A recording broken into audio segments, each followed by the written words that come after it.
민증예배를 위해서 우리 최덕선 목사님께서 나오셔서 말씀을 전해주시겠습니다. 우리 목사님은 서울강서지방회 회장으로 지금 사역하고 계시고 화곡제일교회를 섬기고 계십니다. 목사님 나오셔서 주님을 기쁘시게 하는 일꾼이라는 제목으로 말씀을 전해주실 텐데, 우리 목사님 나오실 때 우리 큰 박수와 함께 축복하며 맞이하도록 하겠습니다.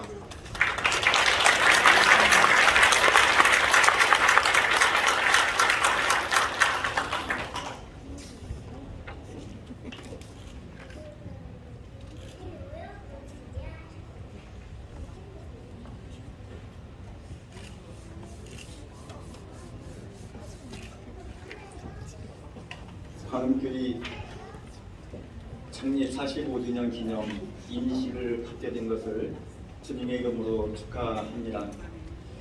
교회 창립 이후 45년이라는 적지 않은 시간 속에서 눈물의 기도와 감격의 찬양, 또 성령의 역사가 있는 예배를 통하여 영광을 받으시고 여기까지 인도하신 에베네zer 되신 하나님께 영광을 올려드립니다. 신앙의 선배들의 눈물겨운 헌신과 사랑의 수고, 견고한 믿음의 토대 위에 세워진 광음교회 공동체가 영혼 구원과 지역 복음화를 위해서 달려온 지난 세월들을 하나님이 기쁘게 받으신 줄로 믿습니다. 특별히 오늘 45주년을 맞이하여 교회를 섬기는 일꾼을 세우는 복된 날에 오늘 본문을 중심으로 하나님을 기쁘시게 하는 일꾼이라는 제목으로 잠시 말씀을 전하고자 합니다. 오늘 본문을 보면 사도 바울이 골로새인들에게 신앙생활의 기본에 대해서 몇 가지로 권면하고 있음을 보게 됩니다. 1장 9절을 보면 너희로 하여금 모든 신령한 지혜와 총명에 하나님의 뜻을 아는 것으로 채우게 하시고 이렇게 말씀하고 있습니다.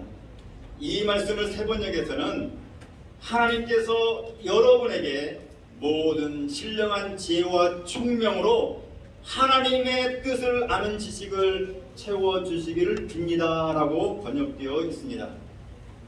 공동 번역에는 성령께서 주시는 모든 지혜와 판단으로 하나님의 뜻을 충분히 깨닫게 되기를 빌어왔습니다 이렇게 표현하고 있습니다. 이게 무슨 말입니까? 하나님의 자녀로, 하나님의 백성으로, 하나님의 일꾼으로 살아가는 자의 신앙의 기본은 하나님의 뜻을 아는 데서부터 출발한다는 것입니다. 우리의 생각하는 바가 하나님의 뜻을 아는 데 열려 있을 뿐만 아니라 우리의 마음에 하나님의 뜻으로 충만해야 된다는 것을 성경은 우리에게 말씀하고 있습니다. 저는 오늘 이곳에 있는 하나님의 구원받은 성도들이 하나님의 뜻을 아는 일에 더욱 힘쓰시기를 주님의 이름으로 당부를 드립니다. 하나님의 뜻을 알기 위해서 우리가 해야 할 일들이 있죠. 말씀을 사모하는 사람이 되어야 합니다. 아울러 오순절날 임했던 성령의 사람이 되어야 되는 줄로 믿습니다. 말씀을 통하여 하나님의 뜻을 깨닫고 기도를 통하여 성령이 교회와 주님의 일꾼들에게 하시는 말씀을 들을 때 비로소 하나님의 뜻을 깨닫게 될 줄로 저는 믿습니다. 마가복음 8장에 보면은 예수님의 질문이 나오죠. 너희는 나를 누구라 하느냐? 우리가 잘 알고 있는 말씀입니다. 이 질문에 베드로가 주는 그리스도입니다 라고 예수님의 마음에 흡족한 대답을 하게 됩니다. 그런데 주님께서 고난을 받고 죽임을 당하고 사흘 만에 살아나야 할 것을 제자들에게 말할 때 베드로가 예수님을 붙들고 황변했다고 마가복음 8장 32절은 기록하고 있습니다. 황변이라고 하는 이 말은 헬라어로 에피티마우입니다. 이 말은 비난하다, 꾸짖다라는 뜻을 가진 말입니다. 다른 번역에서는 항의했다라고 기록하고 있습니다. 또 다른 번역에서는 베드로가 안 된다고 펄쩍 뛰었다고 번역하기도 합니다. 왜 베드로가 비난하고 항의하고 안 된다고 펄쩍 뛰었을까요? 주님에 대한 애정, 스승에 대한 의리, 인간의 도리로서 아마 다양한 생각들이 그 마음속에 있었을 것입니다. 그런데 예수님은 단호하게 베드로를 꾸짖습니다. 꾸짖을 때 이 단어도 에피티마오입니다. 사탄아, 내 뒤로 물러가라. 내가 하나님의 일을 생각하지 않냐고 도리어 사람의 일을 생각하는구나. 하나님의 뜻을 알지 못하면 의리를 지키는 것이, 스승에게 존경을 표하는 것이 다 사탄의 일이 되고 마는 것입니다. 스승을 생각하는 베드로의 인간적인 의리가 하나님의 뜻은 예수님이 십자가에 죽으시는 것이었기 때문에 베드로의 그 좋은 호의도 하나님의 일이 아니라 사탄의 일이 되고 마는 것이죠. 하나님의 일꾼은 하나님의 일을 분별할 수 있는 하나님의 사람이 되어야 되는 줄로 믿습니다. 내 성향이 아니라, 내가 추구하는 목표가 아니라 철저하게 성경에서 말씀하고 성령의 감동으로 깨달은 하나님의 뜻을 아는 것, 그리고 그 뜻에 순종하는 것이 오늘 세움을 받는 임직자들의 삶이라고 하는 사실을 분명히 기억하시기를 주님의 이름으로 부탁을 드립니다. 이 말씀과 기도로 하나님의 뜻을 아는데 더욱 힘쓰는 하나님의 사람들이 되시기를 주님의 이름으로 부탁을 드립니다. 다음으로 신앙생활의 기본을 오늘 본문 10절에서 찾아볼 수 있습니다.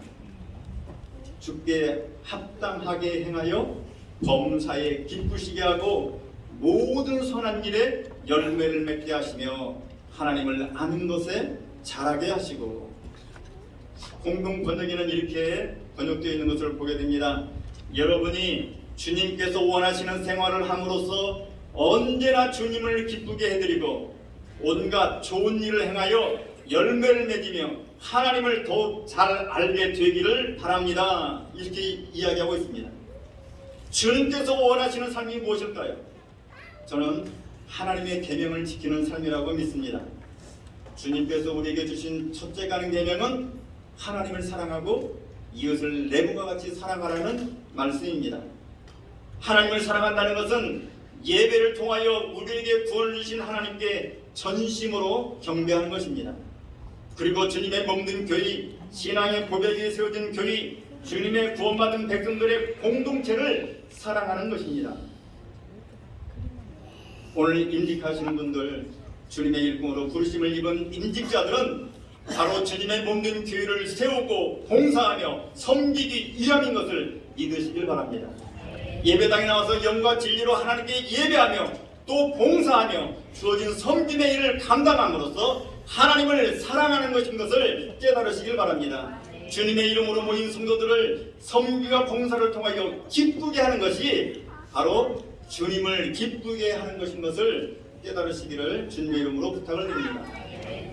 10절 하반절에 보면 모든 선한 일에 열매를 맺게 하시며 이렇게 말씀하고 있습니다. 그리고 하나님을 아는 것에 자라게 하시고 라고 말씀하고 있습니다. 모든 성도들의 삶의 결과는 선한 일에 열매를 맺어야 한다는 것을 우리에게 가르쳐주고 있습니다. 선한 일의 열매가 무엇일까요? 영혼 구원일 수도 있습니다. 뜨거운 감사와 찬양이 될 수도 있습니다. 전심으로 기도하는 기도 공동체로 변화되는 것일 수도 있습니다. 전적으로 하나님을 사모하며 드려지는 성숙한 예배일 수도 있습니다. 또 주님의 몸된 교회의 확장일 수도 있고 전도에 불타오르는 교회로 변화되는 것일 수도 있습니다. 봉사가 활발해지고 자발적인 봉사자들이 넘쳐나는 교회로 변화되는 것일 수도 있습니다. 또 우리의 삶의 자리에서 다양한 방법으로 도와주시는 하나님의 은혜로 얻어지는 결과일 수도 있습니다. 선한 일에 대한 열매가 앞에서 언급한 어떤 형태의 열매이든지 간에 오늘 세워지는 일꾼들을 통하여서 광음교회의 필요에 따라 아름다운 영적인 열매들이 풍성해지기를 주님의 이름으로 축복합니다. 그런데 이러한 선한 열매의 결과들이 하나님의 일꾼들에게 주는 유익함이 있습니다. 10절 뒤에 보면은 하나님을 아는 것에 자라게 하시고 이렇게 말씀하고 있습니다. 네, 하나님을 아는 것, 에피그노시스 헬라어로 이렇게 표현하고 있는데 9절에도 에피그노시스라고 하는 이 단어로 하나님의 뜻을 아는 것이라고 표현하고 있습니다.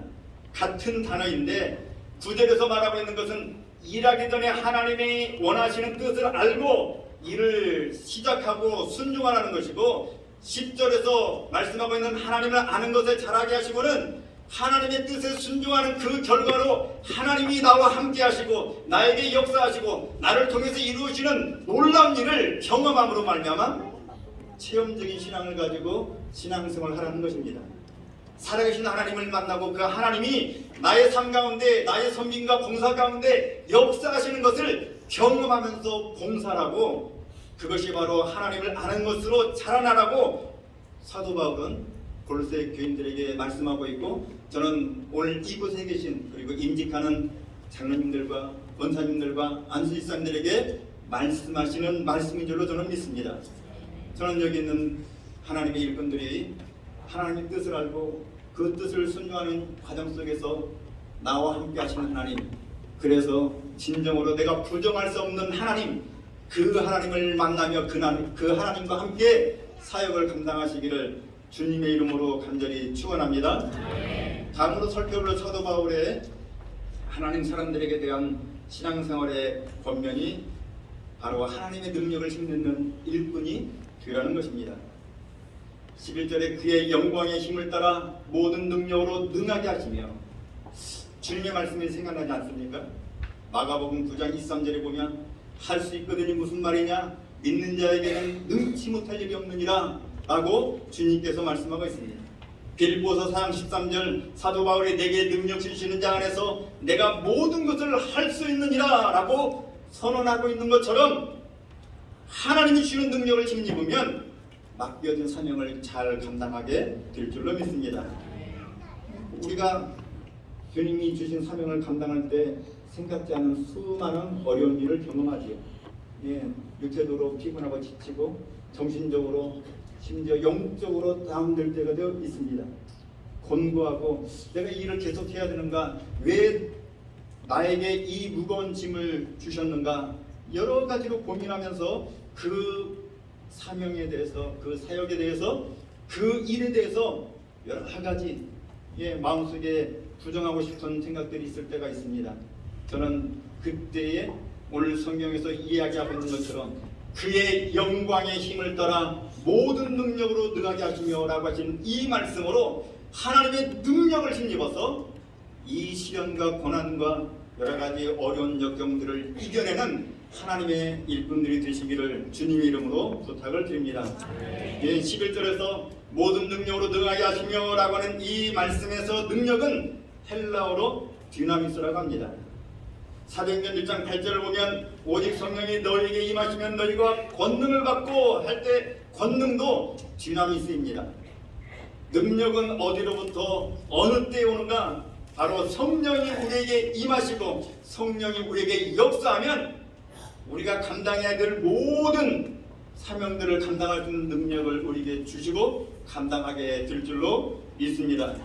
그런 사도행전 1장 8절에서 말씀하고 있는 이 말씀이 우리의 삶 가운데 일상적으로 성령이 역사해서 우리가 감당해야 될 일들이 있다면 그것들을 성령의 능력을 힘입어서 슬기롭고 지혜롭게 감당해 나가는 하나님의 사람들이 다 되시기를 주님의 이름으로 간절히 축원합니다. 그리스도의 일꾼은 모두 성령의 사람일 뿐만 아니라 성령 충만한 사람이 되어야 될 줄로 믿습니다. 마지막으로 오늘 말씀을 마치기 전에 본문 앞부분에서 아직 언급되지 않은 내용을 잠시 살펴보려고 합니다. 7절에 있는 에바브라에 대한 이야기입니다. 에바브라에 대해서 사도 바울은 이렇게 칭찬을 하고 있습니다. 에바브라에게 너희가 배웠나니 그는 너희를 위한 그리스도의 신실한 일꾼이요, 이렇게 표현하고 있습니다. 그리스도의 신실한 일꾼이라는 말에 주목하시길 바랍니다. 신실한이라는 말은 성실하다는 말과 조금 뉘앙스가 다르다고 저는 그렇게 느낍니다. 성실하다는 말이 그 사람의 행위의 결과에 따른 평가라면 신실한이라는 말은 마음으로 믿고 신뢰하고 그 사람의 인격, 그 사람의 존재 자체가 내 마음속에서 인정되어지고 귀하게 여겨진다고 생각이 되어집니다. 굳이 구별하여서 표현하고자 한다면 성실함이 수박의 겉이라면 신실함은 수박의 속을 가리킨다고 구분하고 싶습니다. 물론 이것은 제가 구분하여 설명하기 위한 제 자의적인 부분입니다. 제가 이렇게 신실한이라고 하는 단어를 강조하는 이유가 있습니다. 성경에는 에바브라에 대해서 별로 언급되어져 있지 않습니다. 오늘 본문 7절에서 우리와 함께 종된 사랑하는 에바브라 이렇게 표현되어져 있고요. 골로새서 4장 12절에 에바브라가 항상 너희를 위하여 애써 기도하여 13절에 라오디게아에 있는 자들과 히에라볼리에 있는 자들을 위하여 많이 수고하였다. 많이 수고했다고, 헌신적인 사람이라고, 봉사하는 사람이라고 사도 바울이 소개하고 있습니다. 빌레몬서에 보면 1장 23절에 그리스도 예수 안에서 나와 함께 갇힌 자 에바브라. 저는 여기에서 에바브라를 왜 신실한 사람이라고 표현하고 있는지, 칭찬하고 있는지를 깨닫게 됩니다. 에바브라는 바울이 로마 첫 번째 감옥에 갇혀 있을 때 같이 갇혀 있던 사람입니다. 같은 처지에 있던 사람입니다. 바울이 고통 가운데 있을 때 에바브라는 그 고통의 현장에 같이 있었던 것입니다.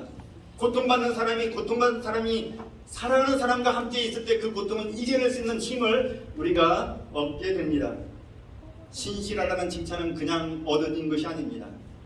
그리스도를 위하여 고난을 기꺼이 짊어지는 사람에게 주시는 면류관과도 같은 저는 수식어라고 저는 믿습니다. 오늘날 목회자들이 얼마나 어려운 시기를 지내고 있는지 모릅니다. 마치 목회자들이 강도 만난 것 같고 교회가 강도의 공격을 받는 것 같은 세대 속에서 지금 사역하고 있습니다. 교회를 떠나 있는데 가난한 성도로 예쁘게 포장된 종교인들, 세속적인 문화에 중독되어 교회에 손가락질하는 청소년들, 빠르게 변하는 과학과 세속적인 문화 앞에서 점차 무기력해지는 교회를 바라보는 목회자들의 가슴은 말로 표현할 수 없는 자괴감에 빠질 때가 있습니다. 저는 목회자들에게 에브라와 같은 신실한 동역자들이 많이 세워지기를 기도합니다. 하나님이 주시는 사명을 향해 함께 기도하고 마음을 같이하여 세상에 맞서 나가는 일꾼들이 세워지는 교회, 이런 교회가 희망이 있는 줄로 믿습니다. 오늘 광교회가 희망 있는 교회인 줄로 믿습니다. 오늘 세워지는 임직자들이 함께 고난을 기꺼이 받고 마음을 같이하여 교회 부흥에 힘쓰는 에바브라와 같은 일꾼들이 되시기를 주님의 이름으로 축복합니다. 마지막으로 너희를 위한 그리스도의 신실한 일꾼이라고 칭찬한 것처럼 저는 오늘 임지식에서 세워지는 일꾼들을 축복하고 싶습니다. 오늘 특별히 장로로 장립되시는 강영수 지사님, 전인재 지사님, 권사 취임하시는 박인식 지사님, 오남숙 집사님, 김혜익 집사님, 그리고 안수 받으시는 박영희 집사님, 하찬영 집사님, 나성민 집사님, 이 이름들이 얼마나 고귀한 이름인지 모릅니다. 광운교회를 빛낼 소중한 이름인 줄로 믿습니다. 광운교회를 위한 그리스도의 신실한 일꾼이 되시기를 주님의 이름으로 축복합니다. 하나님과 사람 앞에 특별히 담임 목사님 이성환 목사님으로부터 우리 광운교회의 신실한 일꾼입니다 라고는 칭찬을 받는 임직자들이 다 되시기를 주님의 이름으로 축복합니다. 기도하겠습니다. 하나님 참으로 감사합니다. 이 복된 날 성령으로 우리와 함께 하시고 역사하여 주시옵소서. 임직하시는 모든 분들에게 성령 충만함을 허락하여 주셔서 담임 목사님과 더불어 광교의 부흥과 성장을 위해서 힘쓰는 하나님의 거룩한 동역자가 될 수 있도록 역사하여 주시옵소서. 예수님의 이름으로 기도드리옵나이다. 아멘.